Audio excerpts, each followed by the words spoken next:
Hello, children of Morton First Assembly. It's Wednesday, and I would be coming to pick you up very soon if these were normal circumstances, but they're not.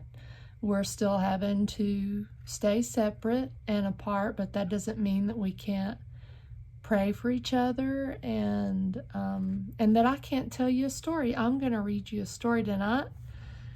I hope that's okay, and I'll send it to you, and it's called The Little Dirt People, What It Means to Be Born Again.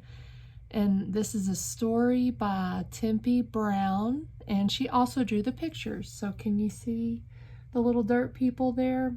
Remember how we talk about your dirt suit, and that this outward part is our dirt suit, and it's going to wear out, but that we have a part of us that's going to live forever. And so this is a story about the little dirt people. What does the word fellowship mean? It means to spend time together. For instance, dogs like to hang out with dogs, and cats like to hang out with cats. You see those pictures? You can always pause if you want to look at the pictures longer. Okay. And people like to hang out with people. But God is a spirit. So who do you suppose God wants to hang out with?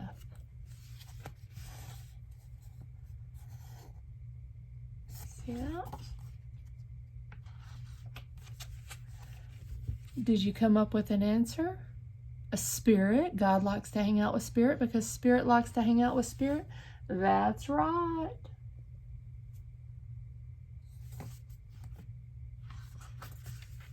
Hi, God.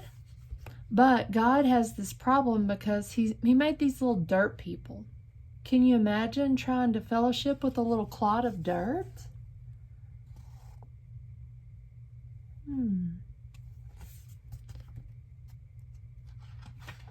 So God fixed that. He breathed his very own spirit into those little dirt people and made them living spirit people. Then he was able to fellowship with them spirit to spirit.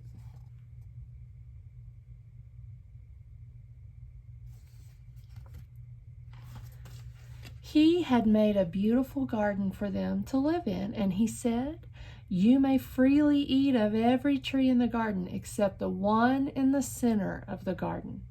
If you eat of that one, you will surely die."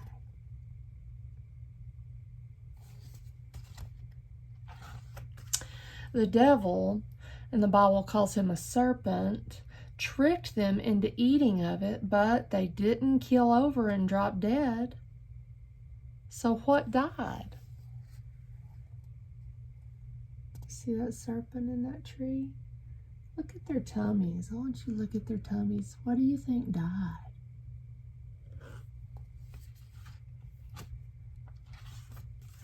Their spirit? That's right. And that was the fall of man. So because sin entered into us, we're all born with this little dead spirit lying there.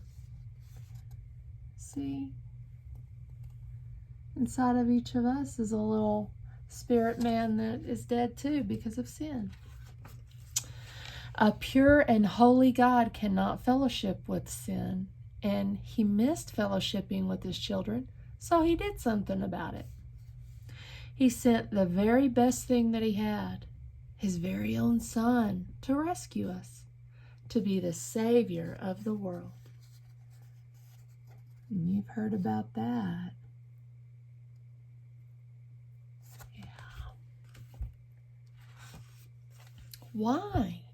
Because he loves us so much.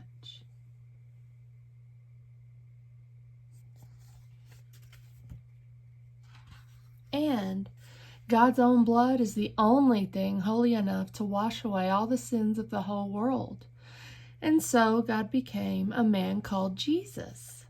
And his whole purpose in life was to get that holy blood from that manger to the cross. We just had Easter about the cross, didn't we?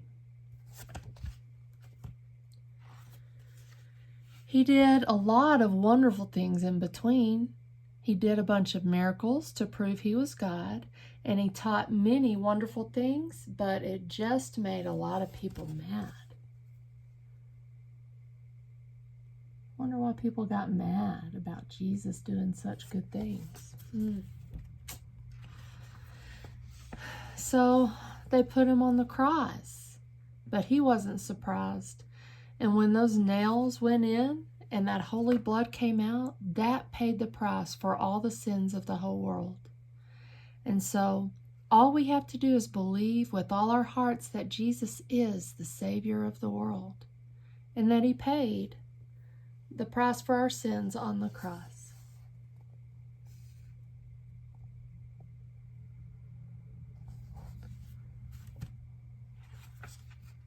And that he was laid in the tomb, and on the third day he rose again. That's why we have Easter. Because Jesus is alive. He did not stay in the tomb. And we ask him to forgive us of all our sins and wash our sins away with his holy blood. And we ask him to come into our hearts. And then he sends us his holy what? You know what he sends us? His Holy Spirit. That's right.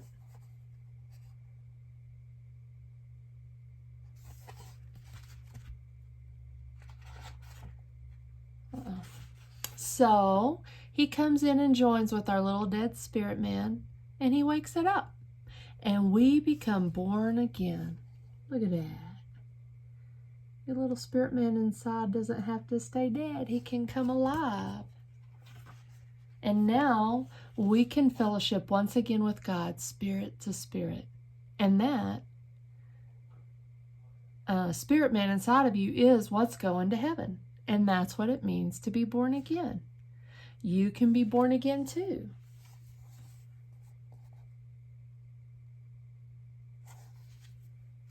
And if you would like, you can pray now to be born again. And you can just say this prayer. Dear Father, please forgive me of all my sins. Come into my heart and wash me and cleanse me with your holy blood.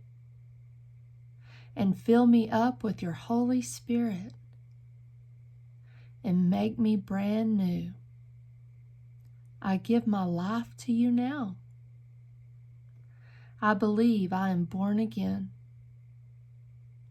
and I will live in heaven with you forever. Thank you for saving me. In Jesus' name, amen. Oh, here's the picture. There's the little prayer. If you just prayed that prayer, the Bible says that you have started your journey as a brand new person. And now you can fellowship with your Heavenly Father and become a member of his wonderful family called the body of Christ. Isn't that wonderful?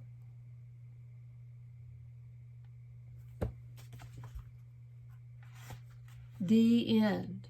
Or should I say, the beginning. And there's the lady who wrote the book. Okay. So, boys and girls, our dirt suit is not going to live forever, but our spirit man is going to live forever. We will either live forever in heaven with God, or we will live forever separated from God.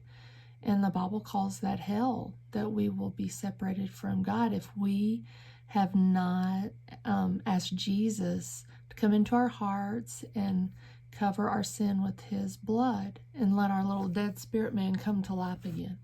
And so you can do that even if we are not able to meet in the church. You can do that right there at your house. You can do it in your car.